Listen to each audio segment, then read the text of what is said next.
Jésus dit à des disciples à la fin de cette page de l'évangile de ne pas révéler ce qui s'est passé aux autres avant sa résurrection, de ne pas en parler. Et lui-même ne va pas en parler. C'est ceux qui ont écrit les évangiles qui en parlent. Mais Jésus n'est pas descendu pour dire « J'ai vu Élie, Moïse et consorts ». Il n'a rien dit à personne. Ça relève la sphère du privé. C'est ce qu'on appelle les révélations privées. Dieu peut se manifester à quelqu'un, mais s'il veut que les gens sachent que tu l'as vu, il va le faire devant tout le monde. Mais s'il veut pas, il va le faire seul à seul. Tu vas le voir, mais seul. S'il a des commissions à donner aux gens, il te dira, va dire à tel, tel, etc. On a connu sœur Faustine avec la divine miséricorde et tout ça. Jésus lui a demandé de faire prier la divine miséricorde. Donc, elle a fait commission de ce qu'elle a vu. Mais sinon, si ça va rester entre vous deux, ça reste entre vous deux. Il y a des visions, mais ça relève du privé. Mes frères et sœurs, le temps de carême est un temps de discrétion spirituelle. Abraham a été appelé à quitter sa terre. Il n'a rien dit. On dit lui et Lot sont partis, il est parti à Lot. Mais on ne dit pas ce qu'il expliquait à Lot, ce que Dieu lui a dit. Dieu et Lot sont partis. Mais s'il doit partir alors que Lot vit chez lui, ils vont partir ça. Lot n'a pas besoin de comprendre. Suis-moi seulement. Ils sont partis. C'est privé, c'est discret. C'est entre lui et puis Dieu. C'est après que des gens écrivent des textes pour informer de la situation. Saint Paul dit, prends ta part des souffrances de l'évangile. Prêche l'évangile, mais c'est de la souffrance. Prends ta part des souffrances de l'annonce de l'évangile. Mais quand on vient prêcher l'évangile, est-ce qu'on ressemble à des gens qui souffrent? Non, mais on fout dedans. Parce que tu finis d'annoncer l'évangile, et des gens viennent te dire, mais il y a péché, on fait comment? Il y a comment c'est difficile? Il t'a fait toutes les promesses. Et subitement, c'est pas qu'il le supplie maintenant pour qu'il démarre. Mais non, on t'a dit quoi? On t'a dit avant de rentrer dans la maison des garçons là, venez ici, on n'a pas prêché ça ici. On prêche ça ici tous les jours.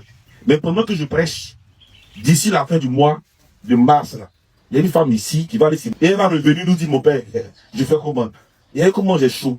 Je parle. Maintenant, j'ai sommeil. Je parlais que je viens parler. Et j'aurais fini de parler, quelqu'un va faire le contraire de ce que j'ai dit. C'est pas la souffrance. C'est ça qu'on appelle souffrir dans l'annonce de l'évangile. Mais Saint Paul dit souffrir. Mais quand tu souffres là, tu vas du bruit sur ta souffrance. Tu continues. On continue de prêcher. C'est pas grave. Les gens n'ont qu'à faire ce qu'ils veulent, on continue. C'est la discrétion dans la vie spirituelle, dans le choix de Dieu. Jésus fait pareil. Il a donné à ses apôtres, pour vous, qui suis-je? Ils ont dit beaucoup de choses. Pierre dit, tu es le Messie, le Fils du Dieu vivant. Il dit, c'est pas la chair et le sang, c'est mon Père qui t'a révélé ça.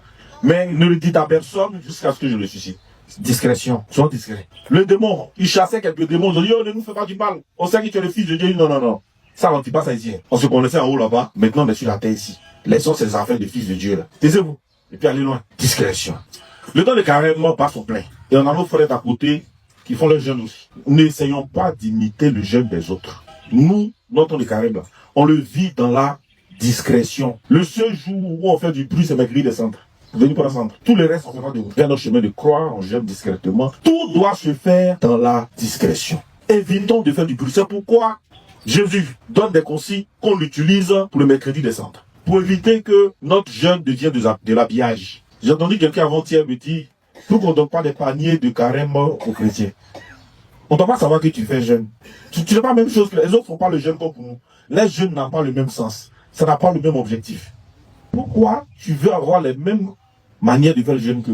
Non, on ne peut pas. On n'a pas besoin de paniers. On n'a pas besoin de s'envoyer des paniers. On dit c'est le partage. C'est pas de ce partage-là que Jésus parle. Jésus dit d'aller vers les pauvres.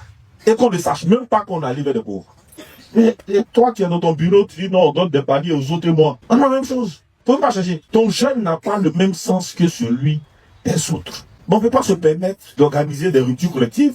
Mais Jésus dit que personne ne sache que tu as jeûné. Et le soir, il faut qu'on s'associe quelque part pour manger. Parce qu'on a jeûné. Subitement, tout le monde sait qu'on a jeûné. Et on est en train de prendre des habitudes. Ne vous inquiétez pas, les gens vont le faire. Parce que tout est en train d'entrer dans l'église. C'est normal.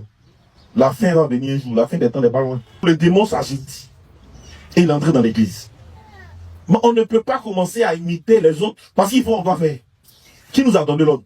Vous avez déjà vu ici KTO. Qui a vu ici sur KTO qu'à la fin d'une messe, le pape est allé avec des gens, vendredi ils ont mangé? Qui a vu dans l'Église? Qui a vu chez Ecclesia TV qu'après, c'est une paroisse, vendredi de carême, on dit voilà, eux ils le font. C'est dans les carême. C'est prévu dans les carême. Enfin, les carême, dans les jeunes. Ils ne font pas carême. C'est prévu dans les jeunes. Le truc collectif, ça y est dans les jeunes. Chez nous, c'est pas là. Mais qu'aujourd'hui, des organisations viennent nous dire, bon, on va vous offrir à manger. Il ne faut pas, c'est pas interdit, qui peut vous offrir à manger. Mais pas de manière collective. Ça, je ne fais pas. Alors, le vendredi saint, le missel, c'est écrit dans le missel en rouge. Après la vénération de la croix, la communion, tout le monde rentre dans le silence. C'est écrit. Chacun rentre chez lui dans le silence. Parce que quand Jésus est mort, le texte dit, Tout le monde se retournait en se frappant la poitrine. Dans le silence. On imite, on revit ce qui s'est passé à cette époque. Tous les vendredis d'ailleurs. Puisque tous les vendredis on fait le journal de quoi. On ne peut pas finir de communier aux souffrances du Christ. Et puis automatiquement, vous nous en train de lutter des plats.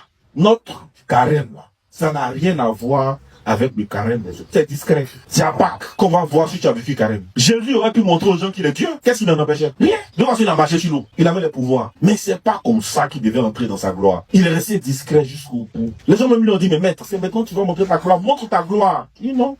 Il y a un voleur qui lui a dit, si tu es le fils de Dieu. Il dit, c'est pas comme ça. Il est le fils de Dieu, mais c'est pas comme ça. On jeûne. Mais c'est pas comme ça. N'imitons pas les autres. Je le dis aujourd'hui, mais des gens le feront encore. Mais au moins, il faut que je le dise. Pour que ceux qui veulent vivre le temps de carême, vraiment, vivent pleinement leur carême. Dans la discrétion. C'est pas quelque chose de public. Jésus dit, quand vous voulez jeûner, lavez-vous la tête, parfumez-vous. Que personne ne sache que vous jeûnez.